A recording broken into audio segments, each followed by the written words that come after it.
Okay, everybody, let's take it from the top.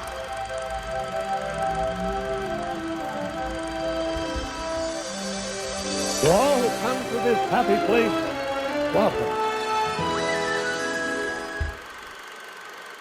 Hi ho everybody, welcome back to D Plus Us Weekly, the show where we talk about episodes of shows exclusive to Disney Plus.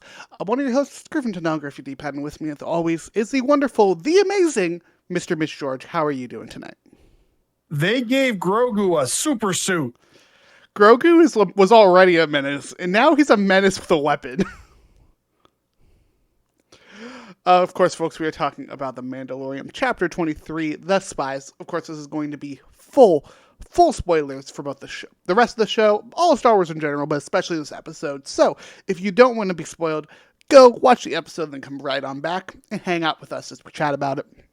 If you enjoyed it, please enjoy the conversation. Please go ahead and check us out on YouTube. Subscribe to the channel. That's where you can get all of our stuff. Trailer reacts, weekly episodes, big episodes. We've got episodes right now about this, Mando. We've got episodes about Bad Batch coming soon. We have an episode about the most recent shareholder meeting. We have a crap ton of trailer reacts. Like, oh my god, it is ridiculous. Trailers. We've recorded what? 6 in the last week, I want to say. No joke. It was originally thinking of it's like, oh, we should do trailer reacts because it's like those drop every once in a while, and those are a fun thing. I think most of our channel is trailer reacts now. It's become ridiculous. 4 of the last 6 videos we've put up have been trailer reacts. Mm-hmm. And that's not even counting the one we just recorded before recording this. 5 of the last 8. That's right, folks. The number just keeps getting bigger. They gotta stop. Like, well, also that trailer for Crater dropped, and we didn't react to that, but I gotta watch that after this. I still haven't watched the Indiana Jones trailer. Like, we're not reacting to that at this point. Let's just go watch it. Yeah, we're not. Yeah. Listen to that fun Indiana Jones music. Anyways, Doodly speaking of Lucasfilm, what an episode this week! Holy crap! I have been out of the two of us, I've been the doubter of this season because it's been sort of like I've been very middling on it to this point, and I think this episode definitely, for me and others, I think I've seen this reaction kind of across the internet of thank God. I think you had the more popular opinion. I think a lot of people don't like this season.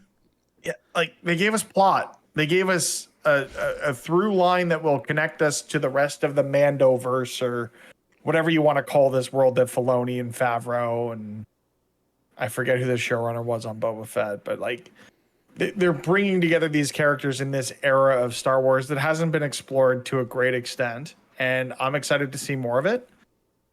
Post Empire Star Wars is really cool, and I love that. Like, I saw a take on Twitter yesterday. There was this trend going around of like what Star Wars take would get you would have people react like this, and it's the scene from Tangled where everyone's holding knives up to is it Flynn? No. Flynn. Yeah, Flynn. I got it right. Or First Eugene. try. Let's go. Or Eugene, right. They're all holding knives up to his neck. I think it was from like the bar scene. And one of the people I follow who jumped on this trend was Star Wars needs to stop making episodic content. Star Wars just needs to be stories in the Star Wars universe. The Skywalker saga is over. Let's just do the Star Wars.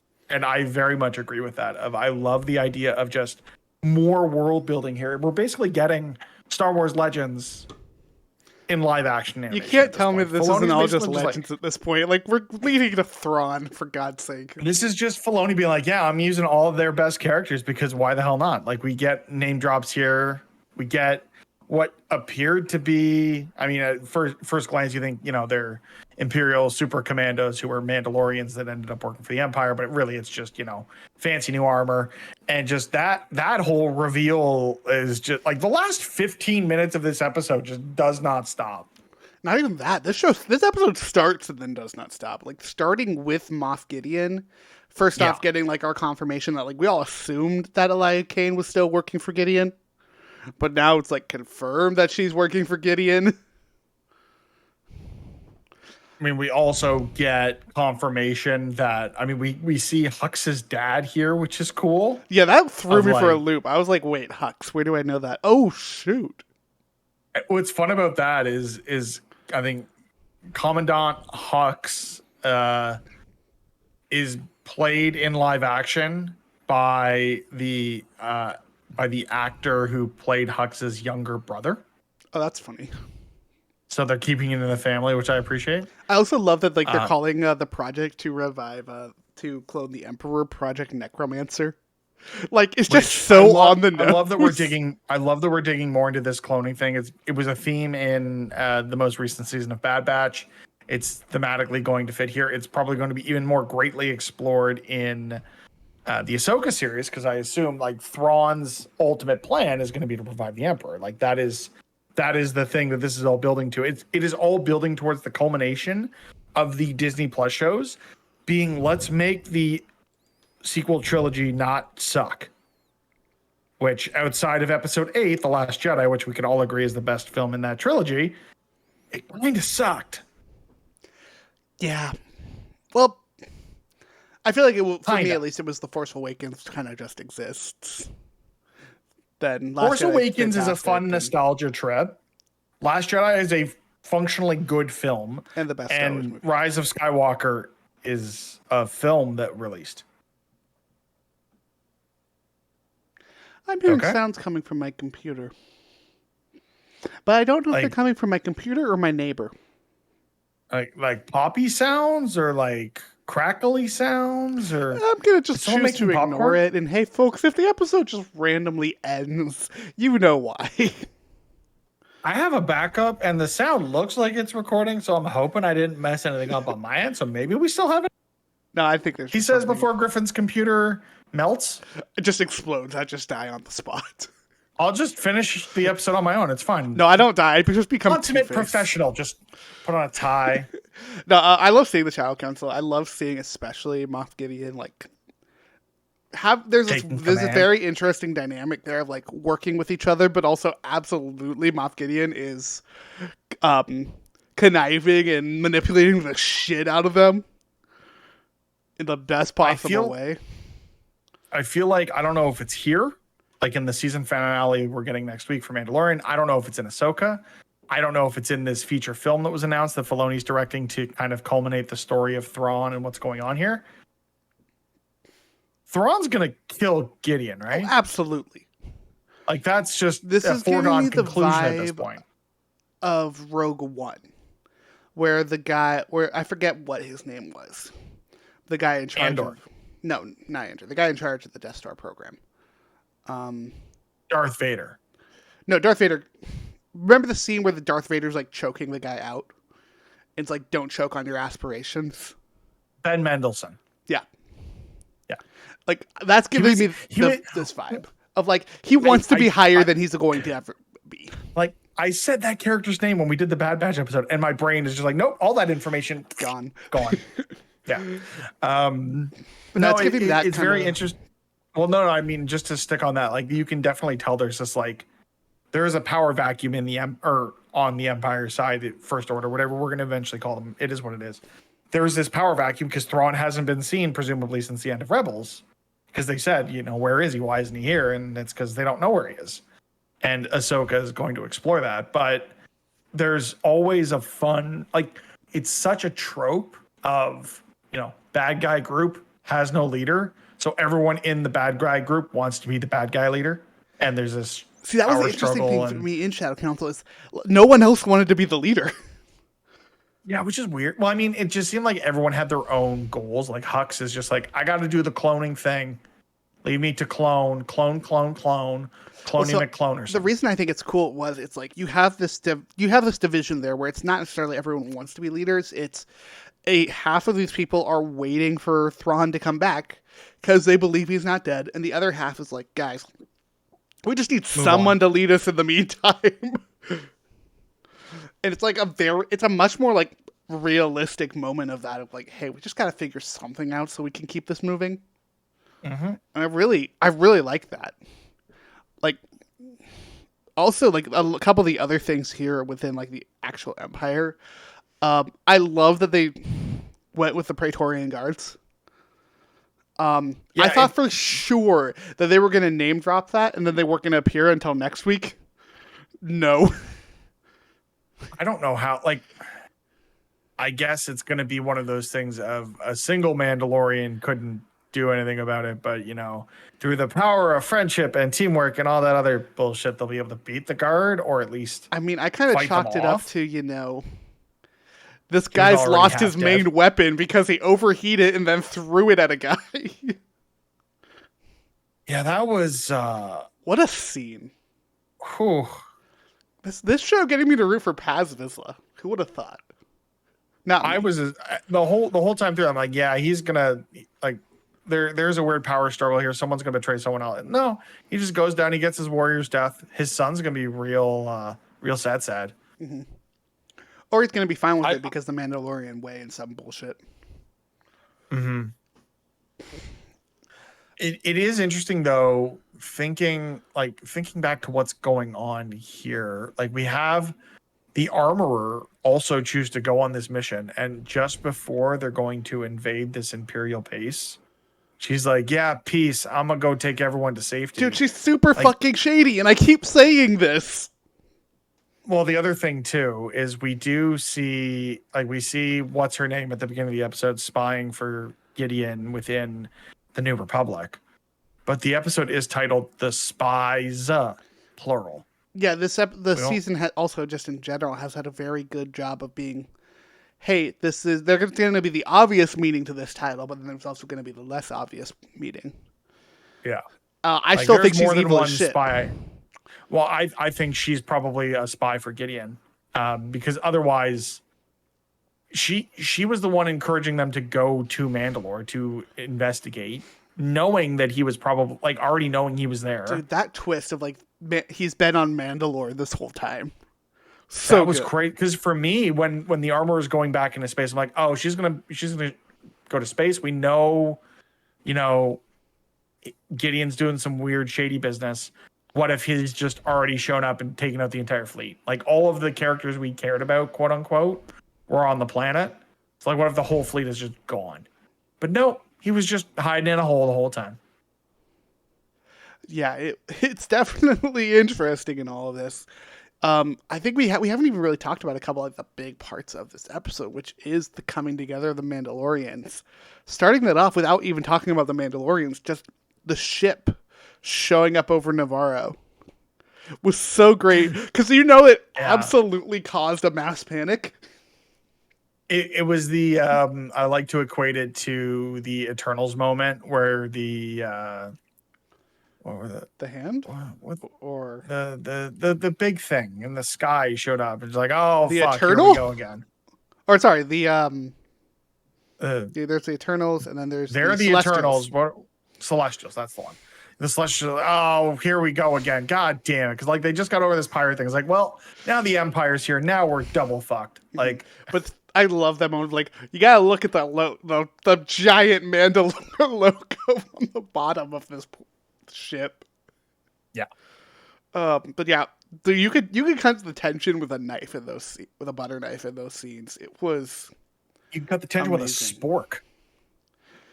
It was so good too, and then you get all of that culminating in everyone joining Bo-Katan to go on this mission for Mandalore, starting with Din and Paz, and and then you get a third Mandalorian group that was still loyal to the House of Kryze or Bo-Katan. I'll tell you what, this third group is so far is the coolest looking Mandalorians as far as armor's concerned. They're steampunk Mandalorians. It's great. I'm all about it. They're post-apocalyptic Mandalorians. Yeah, I was gonna say Mad Max Mandalorians, but yeah, for sure.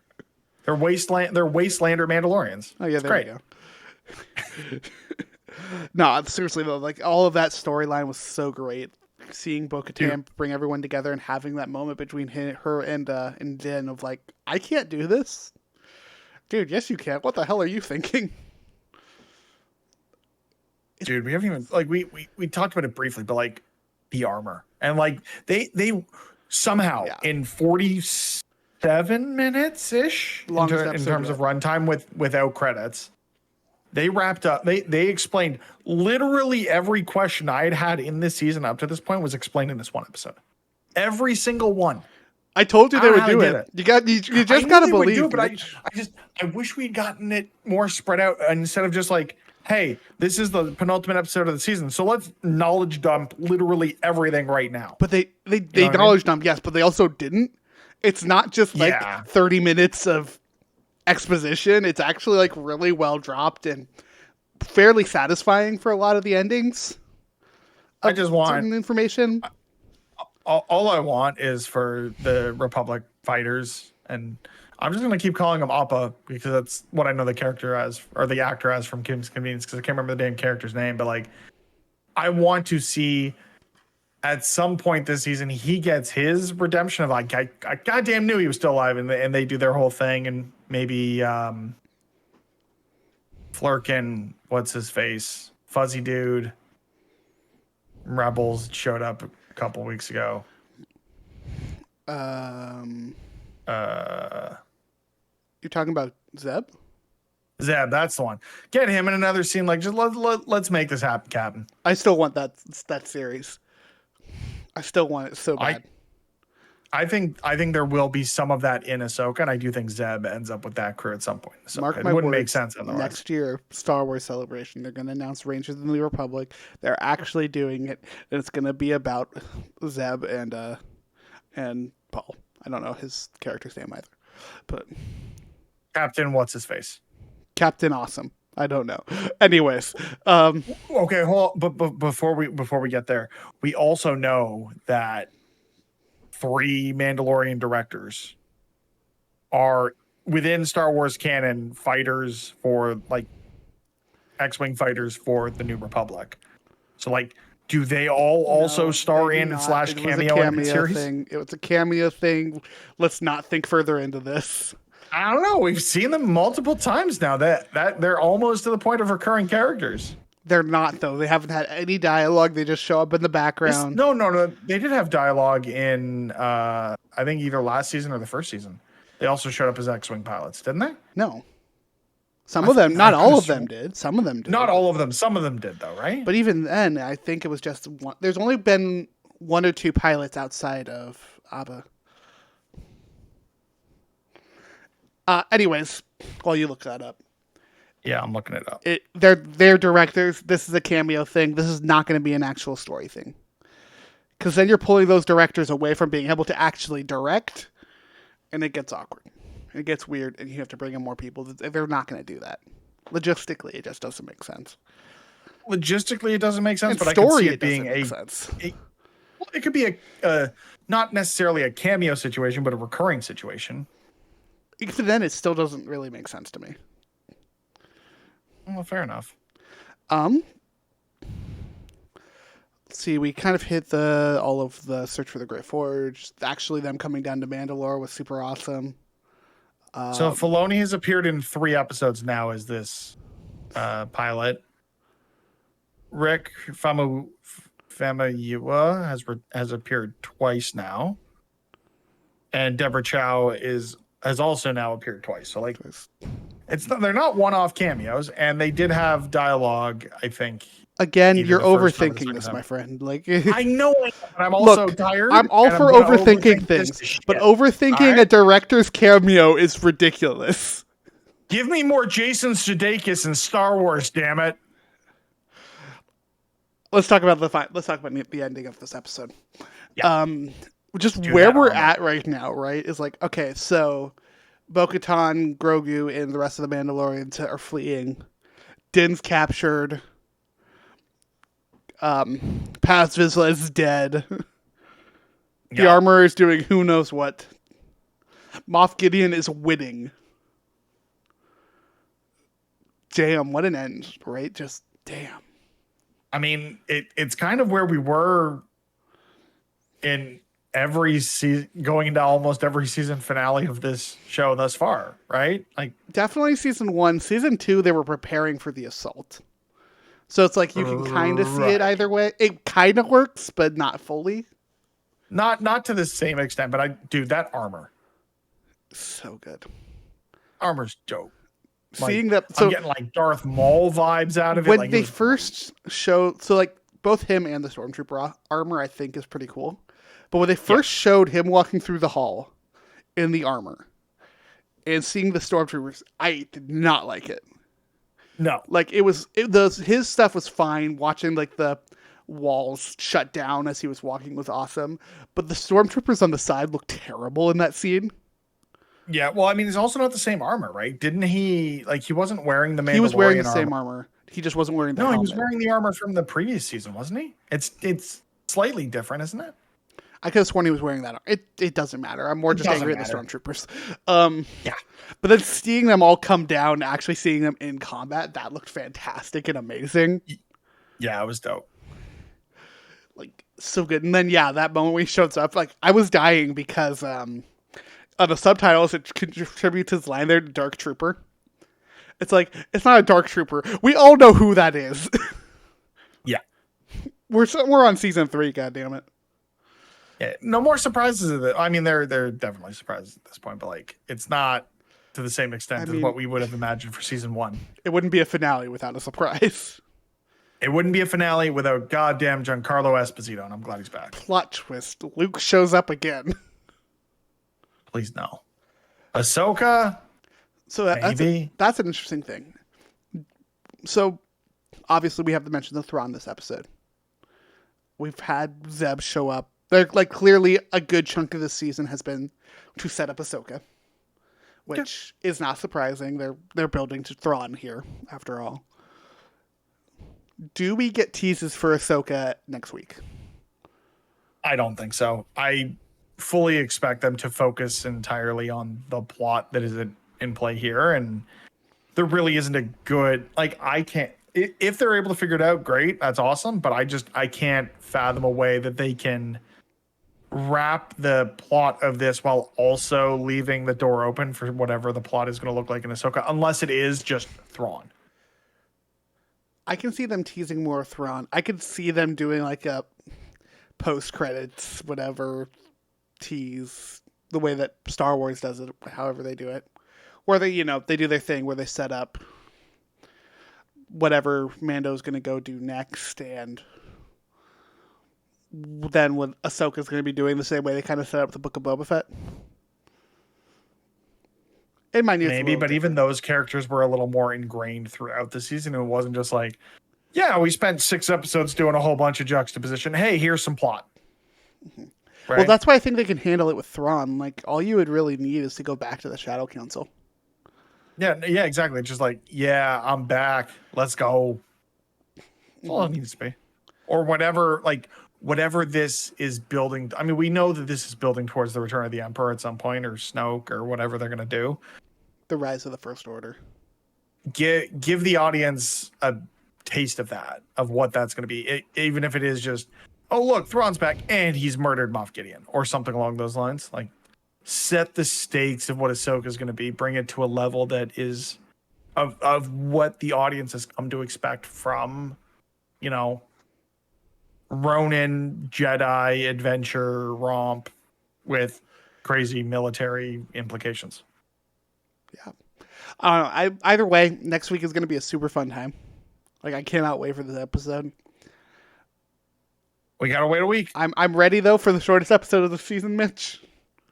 Please, no. I'm saying it now. I'm okay with it as long as they wrap it up with a nice, neat little bow. Look, I'm trying something new, all right? Because every show we talk about it. So, here we go. Longest episode of the season for the finale. Here we go. Let's do this thing.